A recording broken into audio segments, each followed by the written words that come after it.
Title: The Garrison Trap. Why Pakistan's military first state is unraveling. The Garrison Trap.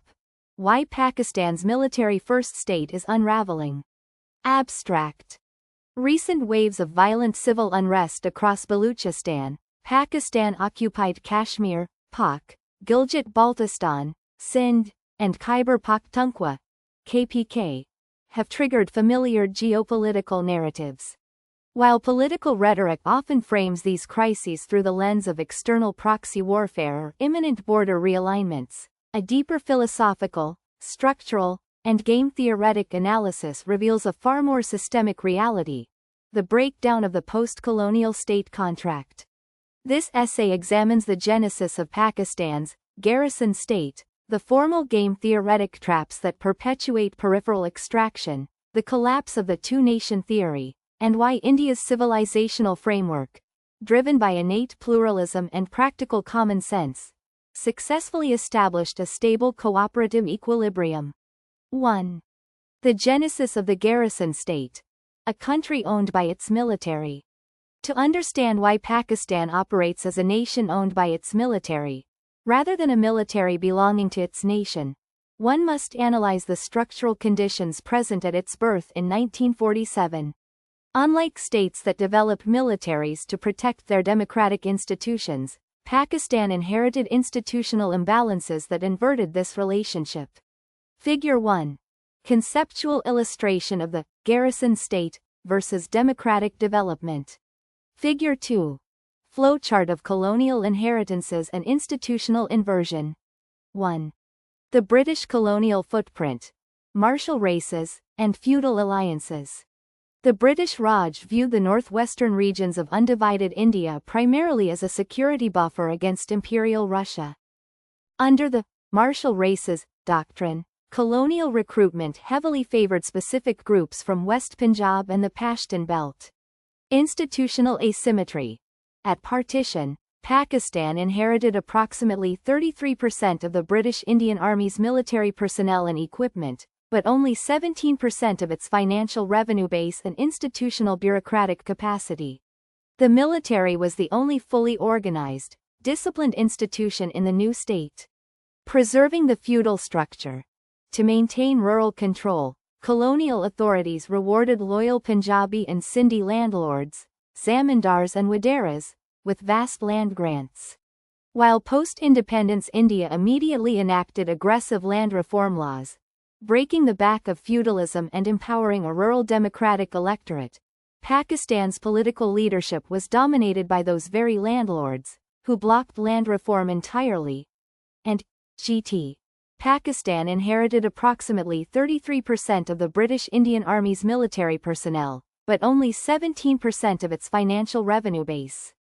The military was born as the only fully organized institution in a state lacking democratic foundations. 2. Early loss of leadership and institutional hegemony. India drafted and adopted its constitution by 1950, consolidating democratic norms under stable civilian leadership. Pakistan suffered the early deaths of its founder Muhammad Ali Jinnah, 1948, and Prime Minister Liaquat Ali Khan, 1951. Without a constitutional framework for nearly a decade, the military bureaucratic establishment stepped in, formalizing the first military coup in 1958 and establishing the military as the permanent arbitrator of national power. West Punjab, possessing the largest population in West Pakistan and near total representation in both the civil bureaucracy and officer corps, cemented its institutional hegemony over all other ethnic groups. 2. A game-theoretic framework, and its organic civilizational foundation. While modern analysts use game theory to model these regional dynamics, it is crucial to recognize a fundamental truth: India's constitutional success was not engineered by mathematical geniuses solving matrices in a vacuum. Rather, game theory merely provides a formal vocabulary to describe what was fundamentally an act of high political common sense, rooted in the inherent pluralistic values of India's majority culture. Figure 3. Game theory representation of the conflict trap versus cooperative equilibrium. Figure 4. Structural breakdown of stability mechanics in regional statecraft. 1. The Garrison state dilemma, establishment versus peripheral provinces.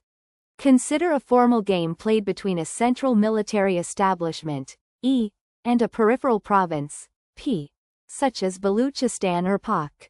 E can choose between devolve power, granting genuine federal autonomy and resource sharing, or extract and amp, coerce, using military force and centralizing revenue. P can choose between cooperate, integrate into the national framework, or resist, civil unrest or insurgency. Establishment, E, peripheral, P, cooperate, resist.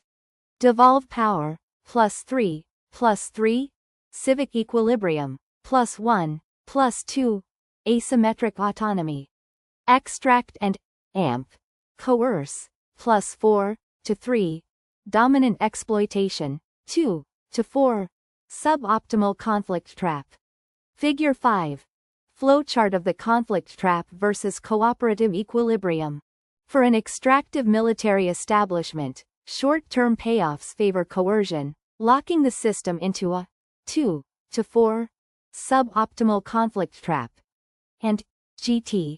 Game theory merely provides a formal vocabulary for what was fundamentally an act of political common sense. Lower the friction of participation, and people will choose to belong. 2. Common sense over cold mathematics. The Indian accommodation. India avoided this trap not through academic modeling, but through practical wisdom. India's founders and constitutional framers recognized a basic reality. In a land of vast linguistic, religious, and regional diversity, forcing rigid uniformity is a recipe for collapse. Pluralism as an inherent ethos. The majority civilizational ethos of India, Ekam Sad Vipra Bahuda Vedanti. Truth is one. The wise speak of it variously, historically viewed diversity not as a threat to be crushed, but as a natural state of being. This cultural worldview made constitutional accommodation intuitively obvious. Pragmatic common sense in action. Reorganizing states on linguistic lines in 1956 was fiercely opposed by centralizers who feared it would break India apart.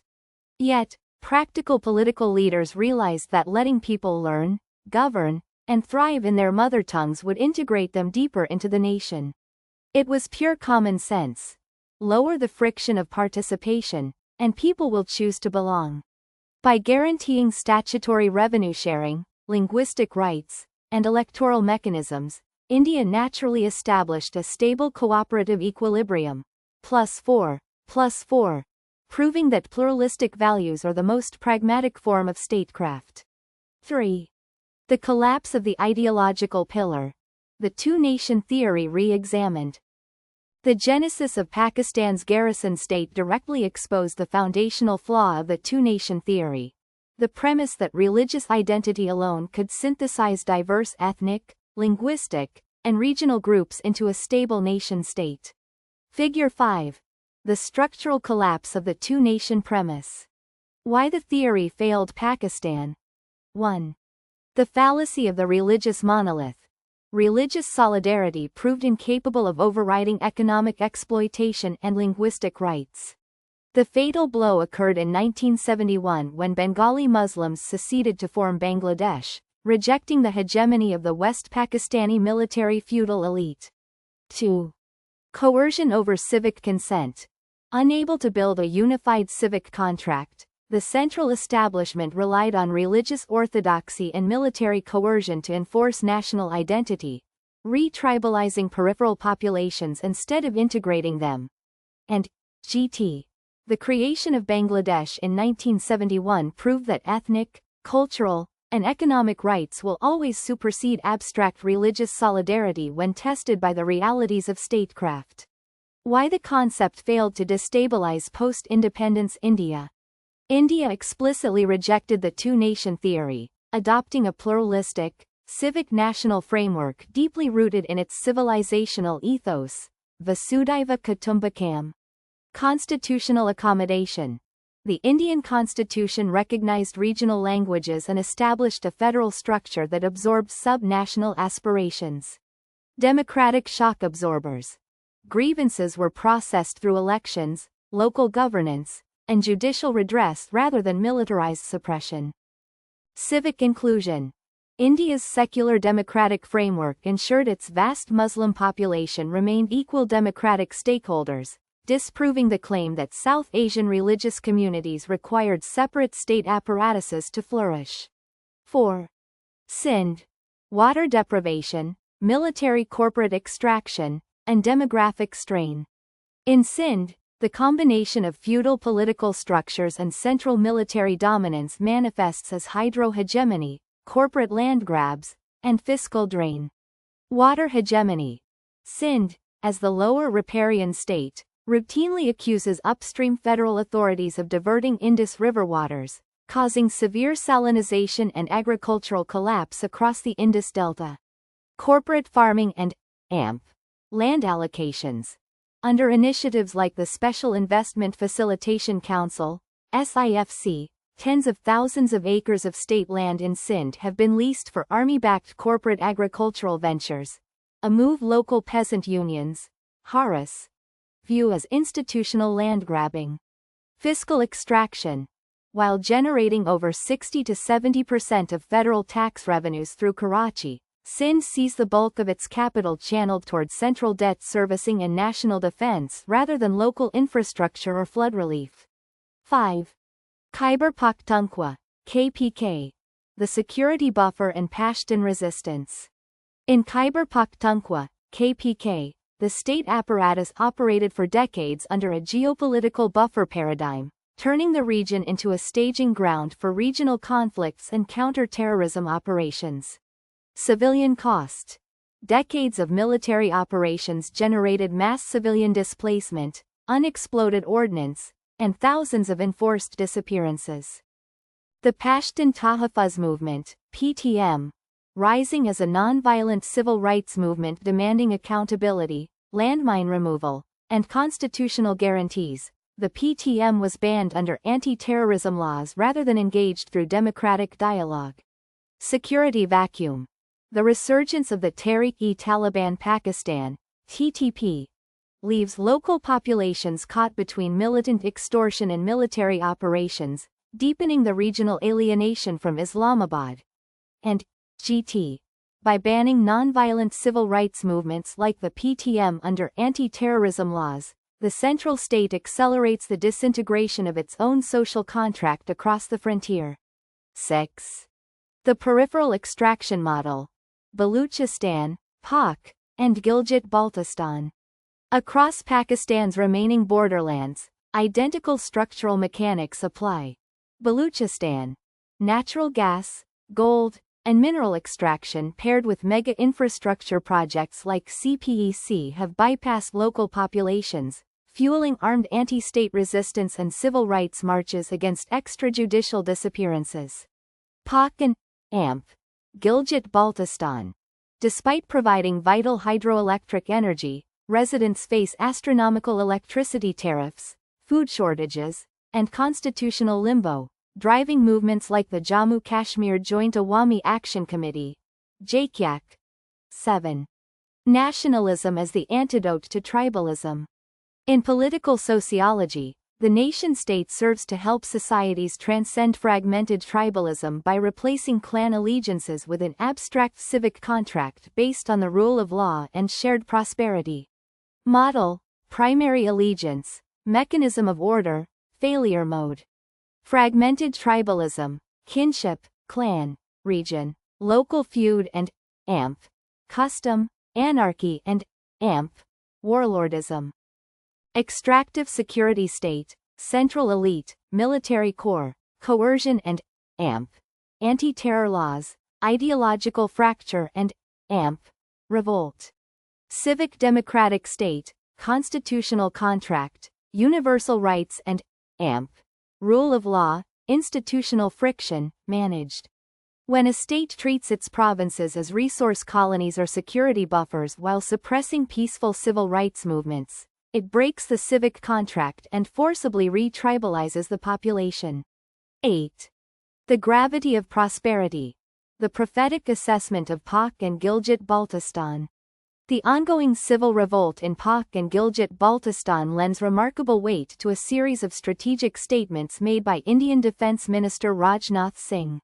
In public declarations, Singh posited that India would not need to use kinetic force or military action to reclaim Pak and Gilgit-Baltistan.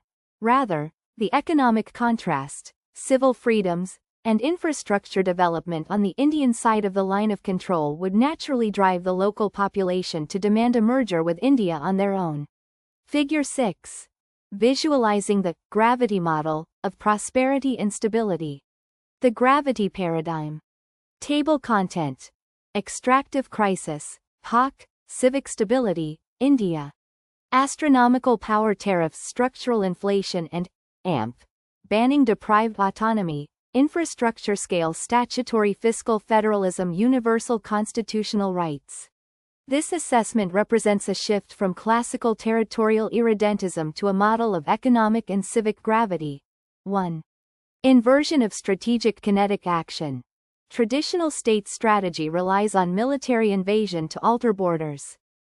The gravity model posits that when an extractive regime, $e$, degrades the living standards of a frontier populace, $p$, to a point of existential crisis, while the neighboring state demonstrates high economic stability, the populace itself becomes the primary driver of political realignment.